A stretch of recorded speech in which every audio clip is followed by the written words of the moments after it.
So why don't we start with a little love and a little marriage, shall we? Will Smith made an emotional speech at the Baltimore School for the Arts. That's where he was with his wife, Jada Pinkett Smith. She was there promoting her memoir, Worthy. It's all over the news, as you may know. So Will called their marriage brutiful. That's brutal and beautiful at the same time.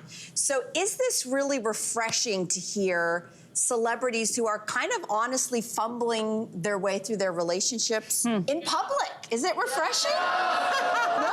Oh, Listen, I know this couple really does stir a lot of emotion for most people. And I think most people would say that they're just sort of like, you know what, we've heard too much. Go in the background. We don't want any more. But honestly, I've been listening to little clips of Jada speaking here and there, and what Will said yesterday.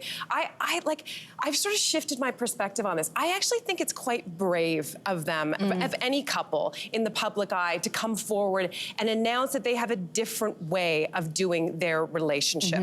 Especially in Hollywood, where we have basically been, given the message that there's one way of doing relationships. And if there's any problems, we see romance movies that support this, we expect this from our celebrities. Most people follow this idea that it's one person for life, and if anybody messes up, it's over and you move along, Sally, right? That's the idea that we were given. And I think that I was reminded of their story in juxtaposition with like Jay-Z and Beyonce, also another very public-facing couple who, we all know the story that happened there, and they also bravely... You say Elevator? Are you talking Elevator? I'm talking about Elevator. I'm talking about he with the good hair. We all remember this story, and it was very brave of them also to be like, there were problems. We went through something, and we came out the other side. So we also got lemonade in the process. We did. We did get a banging album.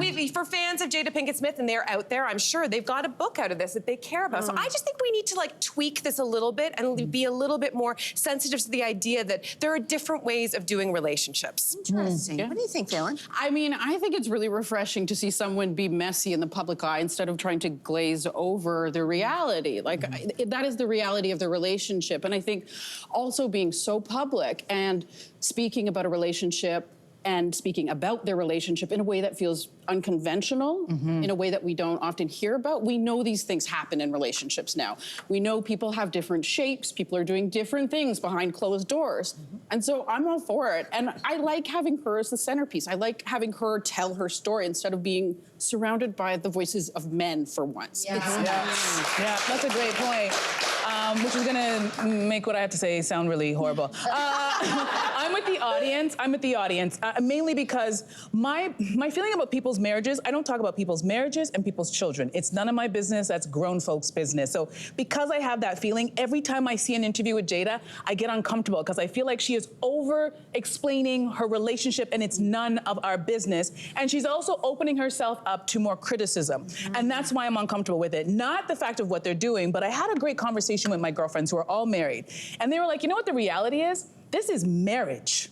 It is not you meeting on a Ferris wheel and he builds your dream home and then you guys die holding hands like The Notebook. This is what it is. It starts off in a certain way and you have all the best intentions and then things get messy and you either decide to stick it out, which a lot of our older generations, like our parents and our grandparents, they stuck it out through a lot of ugly stuff that we really couldn't deal with if we knew the real truth. So I feel like they're living the real deal and I feel like this... But shouldn't that make you admire her more for actually, even though, again, maybe it's too much exposure, that's a different conversation. But again, it is a risk that she's taking, and certainly the public has not been kind. I would agree with you if they had figured out, if she started to talk when they figured out what they're gonna do. Because it sounds like they're still unsure if they're working on things, they think they're gonna reconcile. Well, why don't you guys do that first, figure out what you're doing before you start pitching a book, before you start talking to everybody and their mother about it. Figure out what you're gonna do because you're still figuring it out and we're all sitting there kind of going, what are we doing here? Why are we a part of this? I don't wanna be here. This isn't fun anymore. Feels like we're watching their therapy. Right, and here's the deal. But that's what they do. That's their brand. That is actually their brand. Her whole Red Table Talk was all about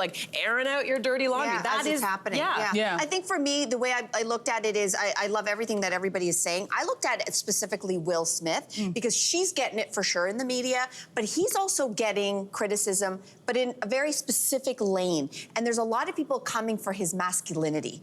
And that part has been really uncomfortable for me to watch because I think think that people think that masculinity is still done one way, and it's the unspoken motto, show no weakness. And there's a lot of words coming at Will Smith, like he's a cuckold, that he's whipped. And what are you doing letting your woman walk in the streets and talk about you like there's So a lot steeped of in this. misogyny. It's so steeped in misogyny. And so I think for that alone, for him to be coming out at this event and saying like it's messy and it's brutal and all of these things, I think it's finally a break down of that wall of toxic masculinity where men are not, and especially black men, are not allowed to have vulnerability and emotions and just be messy. Hashtag, we are all messy. Yeah. We all are messy. But wait a second, when he came out on stage, do you think the people who think that he is whipped looked at him and went, oh yeah, now we think that he's okay? I think the people who think he's whipped who saw him go on stage and go, look, she's bringing him out on the book tour and now he's talking about this. Also, to your point about Will Smith, way before he was with Jada, he always had that issue because remember, he was a good, clean rapper. He wasn't parents just don't understand, right? He was a Fresh Prince of Bel-Air. So it's always been his issue in Hollywood. And I think this relationship and what he's going through has just exacerbated that because people already thought he was a nice guy. It's extremely sad for him. That's And so sad. Yeah, and that's why the slap, I think, caught us all off guard because we're like, wait, this is not the Fresh Prince we know. Yeah, it's true. Fresh Prince got some trauma. Yeah. Hey there, what did you think? Drop your comments below and join the conversation. And don't forget to like and subscribe so you can find more on everything from food and fashion to pop culture and current events. See you soon.